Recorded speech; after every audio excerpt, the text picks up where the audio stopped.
India's foreign dream is becoming bigger by the day. Urban families with disposable incomes now want their children to study abroad. But at what cost? 80 lakh or 1.5 crore. That's the cost of every degree that you would get. If you get the same degree in India, how about that? Eruditus is actually doing that. It is bringing in foreign universities to India. Today we have with us Ashwin Damera, CEO and co-founder of Eruditus, a company that's changing the way of modern education. Hi Ashwin, welcome to Times Conversations. What is your vision for Eruditus in India and the foreign universities that you're bringing in here? What is the gap that you're trying to fill? It's a great question actually. Look, every year about 11 million students in India finish high school, finish 12th standard. And yet if you look at the top 1000 ranked Indian universities, they hardly take about 2 lakh students. So there's a mismatch in the gap which is very, very high for high quality students going to high quality institutions. So with the coming in of foreign universities into India, our hope is that we are making, as the Eruditus group, access to high quality education to Indian students more easy. And by the way, that is our mission, making high quality education accessible and affordable. Right. So you started 16 years back, right?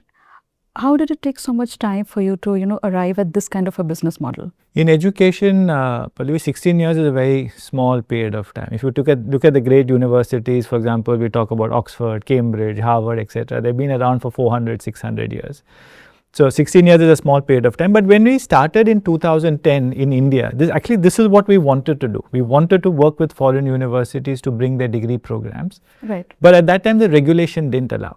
Okay. So 2.5 years back, when this regulation allowed foreign universities to come and set up, we said, wow, this is the moment we were waiting for. The last 16 years, we have worked with universities like MIT, Harvard, Cambridge, Berkeley, Stanford, Michigan, a few in India, also the IITs and IIMs, to create online as well as hybrid programs. This, however, is going to be slightly different because this is full undergraduate as well as graduate degree programs delivered predominantly classroom for Indian students. So it's a new initiative for us, but something that we've always been aspiring to do. Right. So we are sitting in the University of Bristol campus. Why this particular university is your first move in India? And what is it like? How are you trying to balance that what the students get in the UK campus and that you'll maintain the same, whether the curriculum, whether academics and the quality of education that they'll get in the Mumbai campus? So, let's take a moment to acknowledge where we are sitting right now, right? Pallavi, let me ask you this question. How many Indian universities are there in India that are in the top 100 in the world? None. None. But we are sitting here in Mumbai, in Powai, in the University of Bristol's Mumbai campus, in a top 100 ranked universities campus. So Bristol is ranked 51st in the world according to QS. And so let's take a moment to acknowledge what the government has enabled, what Eruditus as a group has enabled, and what Bristol and other elite universities coming to India is enabling. Just a few days back, we had an open house where we had about 150 students and parents coming to this very campus of Bristol, who are very excited that they can now learn from a top 100 ranked university in India.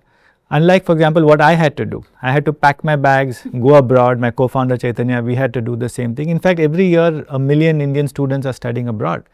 It costs India $70 billion in higher education. This will only succeed if the quality is comparable to what is being delivered on the home campus. In fact, the regulations also, which the UGC has allowed, stipulates that the quality of the teaching, the curriculum, the faculty have to be of very similar quality. And as top ranked universities that come to India, they don't take that lightly. They don't become top ranked by cutting corners and delivering a suboptimal student experience. Right? So in the case of Bristol, they are actually hiring faculty across the world.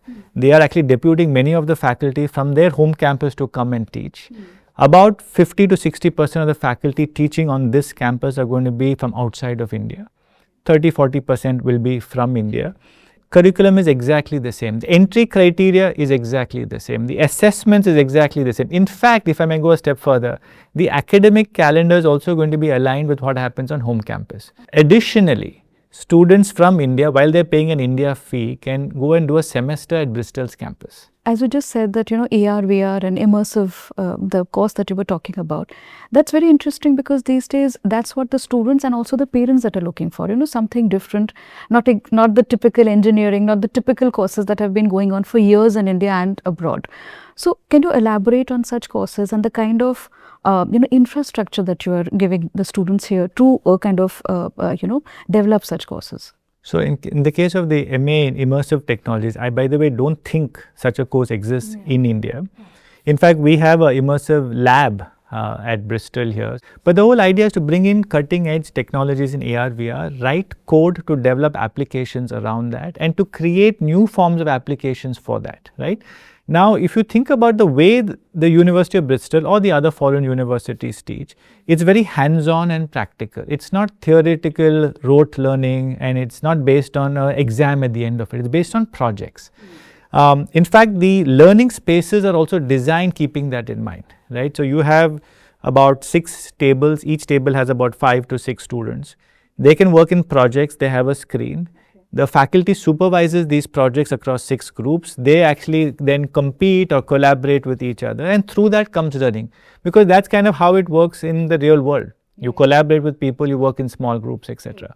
So it's a very rich, practical, industry-oriented curriculum. One big factor, these days there are dual income parents and they have a different, everybody has a foreign dream. Everybody wants to send their children abroad, which is why there are so many students actually going abroad to study, which is like, it's been increasing over the years. In terms of the cost, that's it's a huge hole in your pocket, when you're going abroad. There are so many expenses, tuition, travel, living expenses. What is the kind of advantage in terms of cost that your campus is bringing in? See, you have to look at cost as well as ROI.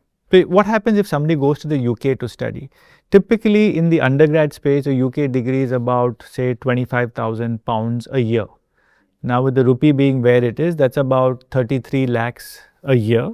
With living expenses, it's about 50 lakhs a year. So, if you do a 3-year undergrad degree in the UK, you're spending about 1.5 crores.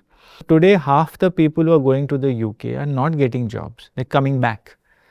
The same story is also true for US, for Canada, for Australia. So now imagine if you're spending 1.5 crores, you're going abroad, the probability is only 50% that you get a job, right? So the ROI today is questionable, right? Now what is the fees in India? Bristol's fee is about 15 lakhs a year. So for your entire 3 years, it's 45 lakhs. But they have a scholarship starting from about 10% to up to 5 lakhs.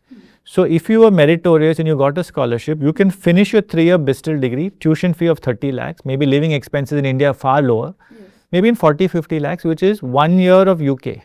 You can finish it in India, full 3-year degree, right? India, you have jobs.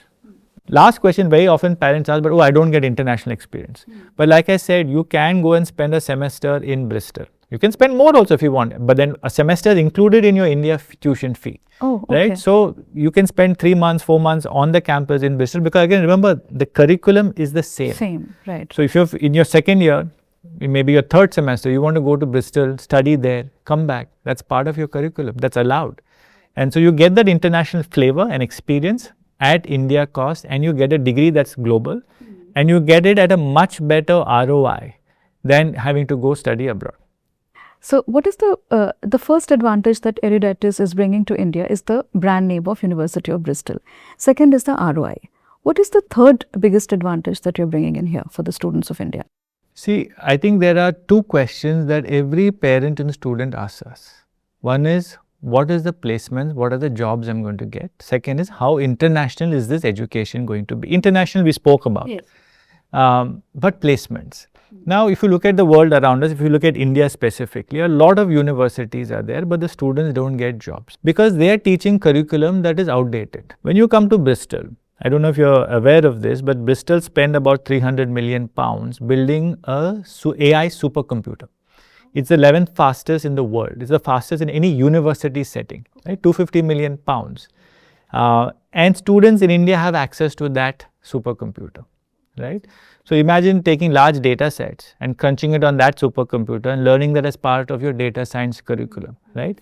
That practical hands-on learning is what companies value, right? All of your assessment is based on project work, applied learning. There is some amount of exams, but not 100% of your grade based on exams. Right.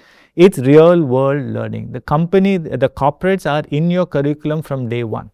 Artificial intelligence is like, it's taken up everybody's mind, everybody's business. They are scared of it also. At the same time, they want to learn of it, adapt it. How are your courses designed to safeguard students from the artificial intelligence which is kind of hanging on their head? Every university has, like I said, companies, corporates involved in the curriculum, right? So that's a great way of bringing their challenges, including AI related challenges, into the curriculum. The second way is you appoint industry experts who are experts in that field, including AI. So for example, at the University of Bristol, we have appointed the Isambard AI faculty, who's a visiting faculty teaching AI, who comes from McKinsey India's AI practice. Because when in the case of AI, you need to get a lot of industry and practitioners into the classroom because they are dealing with the frontier of the change, right? And so that's the right way to do it. I spoke a little bit about the AI supercomputer that Bristol has, etc., and so on and so forth, right? So that's the way in which we're doing it. It's work in progress, right? I think the good thing that I can tell you about foreign universities is that they're accepting that AI is in the curriculum. They want the students to use AI tools. In fact, there's one course in which one of the professors will teach is actually saying, you use AI, no problem, and use AI to grade yourself and tell me how you could have been better. The how you can be better is your grade. So why fight AI? It is there, right? That education pedagogically is far superior than something that is theoretical. That is the kind of graduates. If you ask NASSCOM, they've come out with this report many times. They say only 2 out of 10 engineers in India are actually employable. Correct. This is why Infosys has built a 30,000-seater training academy in Mysore, and many other people do this training. Why? Because the graduates are not employable. So degree is okay, but what is the skills that you have? What has that degree taught you? That is where a top 500 university, whether it is Bristol or whether it is York or Liverpool or UNSW, all of these universities, they have been teaching in this practical oriented curriculum from day one. I mean, I can tell you about the University of New South Wales as well. It's a top 20 university. From day one, there is an industry project in the curriculum. From week 1, they talk about how to get you ready for your career. They're number 1 in Australia when it comes to career progression. Illinois Tech in the US, number 1 in the state of Illinois for career progression. And they all understand this, that look, the fees are slightly higher than what the Indian students typically would pay in India. But Indians, are not just cost conscious. They're value conscious. So if they get a curriculum, see, for example, let's go to K-12. The fastest growing segment in school education today is IB and IG. They are the most expensive. But parents realize that students are learning life skills, practical learning, spirit of inquiry. It's not just that rote learning, ratta maro and write an exam. So they're willing to pay for that. Indians are very value conscious. Same thing I think will happen here with foreign universities as well. The pedagogy itself is completely different. I'll give you one other example. Victoria University, which is from Australia and setting up in Gurgaon. Their entire teaching is based on an innovation called the block model. Oh. See, Pallavi, we are used to studying 5 subjects in a semester and we go on. Victoria says, no, I will teach 1 subject for 6 weeks. I will fully immerse you in that subject. Then you go to the next subject, you go to the next subject. And it's taught completely in blocks where Monday, Wednesday, Friday, you have deep lectures and sessions for 3 hours each. Tuesday, Thursday, Saturday is all project work. Okay. So you're learning finance. Right. Tuesday, Thursday, Saturday, a project where you're going to analyze the balance sheets, you're going to look at the ratios, you're going to come back on the next day and say, look, this is what I'm going to present back. Their entire classroom design is built on that block framework. It's all about peer-to-peer engagement where the lecturer is facilitating but not lecturing. So the whole innovation and learning science that goes behind that pedagogy gets those graduates ready for employment. And again, no doubt that in Melbourne, in Australia, they are the highest in terms of actual graduate employability. Right. So the ROI is going to be very high with these foreign universities, and that's one of the things that parents and students should keep in mind. So are you bringing Victoria to India? Yes, Victoria University is starting in September 26 in Gurgaon. Right. So absolutely. So would you like to elaborate on what are the other or which are the universities which you are tying up with and bringing to India? So in Mumbai, we have, of course, University of Bristol. We are seated here. We have the University of York, which is also from the UK. We have the University of Aberdeen, which is very interesting because it was started in 1495. Oh my God. It's also known as one of the ancient universities in the world, along with Oxford, Cambridge, and I think St. Andrews. So they've been teaching for 525 years. So, 16 years is a very short period in a Yes, now come to university's think of it, yes. history. And then we have the only US university in India so far, Illinois Tech. And they're actually setting up in Vikhroli. Jamshed Godrej is an alumnus, so he's coming up in the Godrej facility. And of course, they are very STEM oriented, so AI, computer science, data science, and so on. So those are the 4 in Mumbai. In Bengaluru, we have University of New South Wales, like I said, top 20 university. It's the highest ranked university in India today. Fantastic school. And we also have the University of Liverpool, which is also phenomenal. And Liverpool is very interesting because they are also doing 2 very interesting programs. They're doing an undergrad program in biomedical sciences. So they're actually set up a biomedical lab, which will also be used for research later, and an undergrad program in game design. So 2 very interesting programs. And then in NCR, in Gurgaon, we have the Victoria University also setting up. So these are our 7 universities. You yourself are a Harvard alumnus. What is your experience as a foreign student, that helps you actually design or rather create the vision for your company? See, my Harvard MBA changed my life. I was not looking to be an entrepreneur. I thought I don't come from a family of entrepreneurs. So I thought I'm a chartered accountant. I worked for a few years, did my Harvard MBA. I thought I'll go work with McKinsey. That was the dream path. And then come back to India. That was always the goal. I always knew I'll come back to India. But at Harvard, I was rubbing shoulders with my classmates. One was Rishad Premji. There was Alexander Samwer, who had sold his company to eBay before coming to Harvard Business School, who then went on to found with his brothers Rocket Internet, which is one of the largest tech investors, I think $2-3 billion of funding in the internet space in Europe, and many others, people who joined VCs, etc. So then suddenly I realized I'm as smart as them. And in that process, one of my best courses was Entrepreneurial Finance by Bill Solomon. At Harvard, you learn from the person who wrote the book, not from some faculty who read somebody else's book and then is regurgitating that to you. And that's a big difference. Bill Solomon himself has probably invested in about 500 startups. Jim Sebenius in negotiations, who actually wrote the book 3D Negotiation, runs the program on negotiation across Harvard Law School, Harvard Business School, and MIT. These were my faculty, inspiring. So it inspired me to think that I can be an entrepreneur, I can start something, I can build something. Funnily, eventually, I got an offer from McKinsey, New York. Okay. I declined it to come back and start my first startup, Travel Grow. Right. That is the power of great education. It's not just about what you learn, it's also about how it changes your behavior and your aspirations. When a student is coming in, to the University of Bristol, or a parent is coming in, what is your take to them in terms of an IIT or the University of Bristol Mumbai campus?